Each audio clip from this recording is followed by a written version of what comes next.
민주당 오늘 방한하는 IAEA 사무총장을 만날 의향은 있다고 밝혔습니다. 한번 그 목소리도 들어보겠습니다. 후쿠시마 핵폐수 해양 방류를 우려하는 저희 민주당 대책위와 전문가 그룹과 첫 번째 미팅 그리고 가능하다면 공개 토론회를 제안합니다. 민주당은 IAEA 사무총장에 대해 공개 토론을 요청하고 오염수 문제에 전문성이 없는 유엔 인권위에 일본을 제소하겠다는 방안을 검토하겠다고 밝혔는데 그야말로 아무 말 대잔치입니다. 정치적 토론을 하자는 것에 다름 아닙니다. IAEA 사무총장까지 국내 정쟁에 연루시키려 한다면 세계 과학계의 비웃음을 사게 될 것입니다. 그런데 일단 조금 전에 알려진 뉴스에 따르면 오늘 한국을 찾는 그로시 사무총장이 우리 민주당과도 좀 만나고 싶다. 우리나라의 민주당과 뭐 이런 얘기를 했네요. 그렇죠. 그로시 총장으로서는 일단 야당이 후쿠시마 오염수 방류에 대해서 강력하게 반대를 하고 있기 때문에 당연히 야당과도 만나서 입장들을 전달하고 또 설득하는 과정도 거칠 거라고 생각이 듭니다. 그리고 또 지금 속속 단독으로 보도되고 있는 것들을 확인해 보니까 9일 오전 정도에 민주당 인사들과 만날 가능성이 있다라는 보도들이 나오더라고요. 그러니까 일요일 날 오전에 만날 수 있다는 그렇죠. 겁니까? 그렇다면 결국에는 지금 세부 일정을 조율 중이라는 것으로 봐야 될 것 같습니다. 만나는 것은 거의 기정사실화된 것 같고요. 이제 일정과 만나서 어떤 내용들을 이야기할지에 대한 세부적인 내용들을 조율하고 있을 것이라고 보이는데 야당으로서는 뭐 위성근 위원장을 토대로 해가지고 반대하고 있다라는 입장을 강력하게 밝힐 것 같고요. 특히 IAEA의 이번 결과 보고서에 대해서 뭐 존중할 부분들은 존중하겠지만 또 미흡한 부분이 있다라고 한다면 그 부분에 대한 문제 제기도 제대로 할 것으로 보입니다. 근데 이제 일요일 날 오전에 만나기로 했으니까 지금 제 든 생각이 만날 거였으면 그때 가서 뭐 여러 가지 팩트 위주로 따졌으면 되는데 뭐 어제 원전 마피아니 뭐 깡통 보고서니 너무 원색적으로 비난하다가 갑자기 또 일요일 날 오전에 만난다고 하니까 그럼 국민들은 물론 뭐 여러 의견을 조율할 수 있어도 민주당은 뭐지라는 생각도 갑자기 들 것 같아요.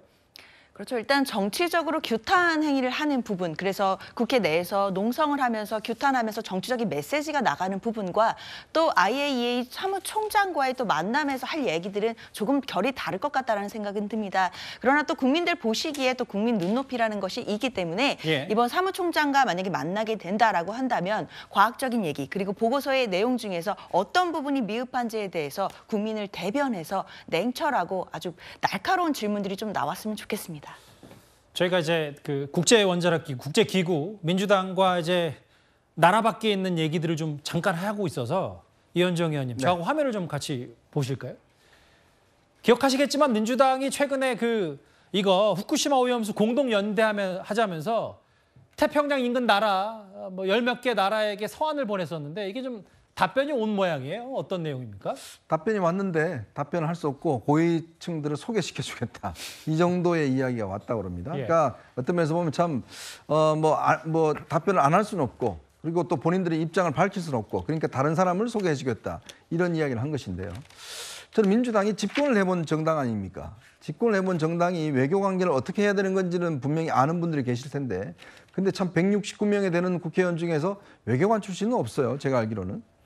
그러니까 참 지난번에 공천을 어떻게 했는지 모르겠지만 굉장히 외교 문제에 대해서 참 깜깜이가 아닌가라는 그런 느낌들을 지울 수가 없습니다. 최근에 IAEA에 대한 그런 이야기뿐만 아니라 도대체 IAEA가 무슨 근거로 마피아라고 그러고 IAEA를 지금 싫어하는 나라는요. 북한, 시리아 몇 개국에 있습니다.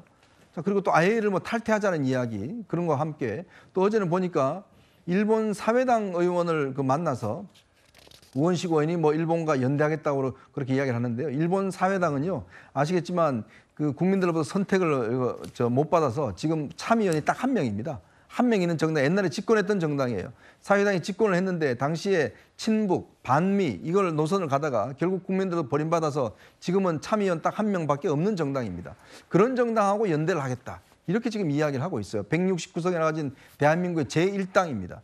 자, 그러니까 이게 지금 어떤 국민들은 수권 정당 이야기를 많이 하잖아요. 수권이라는 게 뭐냐면 뭔가 정권을 잡을 수 있는 자세와 준비가 돼 있다는 정당을 보는 거거든요. 과연 민주당이 이런 방식으로 앞으로 집권했을 때 외교를 한다고 그러면 다른 나라가 우리나라를 어떻게 볼까요? 그런 면에서 좀 국제적인 상식, 관례 이걸 좀 따져서 우리나라 안에서는 그래 뭐 넘어갈 수 있습니다만은 외국에까지 그렇게 우리 어떤 민주당의 이런 모습들을 보여주는 거 저 창피하지 않겠습니까? 이 부분은 저만 짚어보고 이번 주제 정리를 좀 해보겠습니다. 오늘 정부도 후쿠시마 오염수 방류와 관련해서 자체 보고서를 공개했는데 그중에 핵심 내용은 만약에 일본 오염수 관련해서 이상 사항이 발생했을 경우 원안위와 일본 원자력 규제위원회 간에 신속한 통보, 상황 공유를 위한 체계를 마련하겠다. 앞으로 이 부분에 대해서는 좀 신속하게 대처하겠다. 이게 오늘 우리 정부의 공식 입장이었습니다. 어제 야당의 철야 농성 뒷얘기와 IAEA 사무총장의 방한 그리고 민주당 의원들과 면담 계획 하나하나 짚어봤습니다.